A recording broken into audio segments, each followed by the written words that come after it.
Some Duchess Evelyn pattern to show you.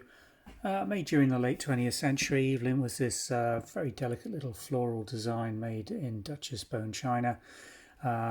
Plain rim with a few indents on it, not absolutely plain. Nice gilt lineage around the top of the rim, and again around the pedestal foot there. There's the Evelyn mark.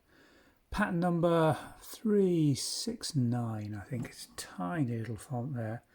Probably see it better than the screen and I, but we will confirm that in the listing. Grey Duchess crown marks, Evelyn the pattern. D-shaped little waisted sugar bowl. I think it's 6.5 inch diameter. Got a few little bits of encrusted sugar still in it, but absolutely clean on the inside. Pure white glazed bone china.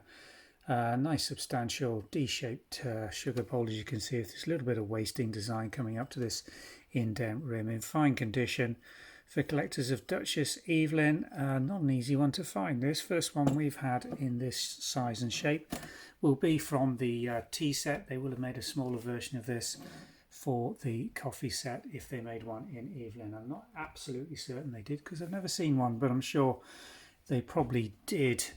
But do let me know in comments if you know the answer to that one. This is available from the Vintage and Antiques website. We'll pop a link in the description, taking you through to the listing with all the measurements and, most importantly, the price from us here in the United Kingdom. Thanks for watching.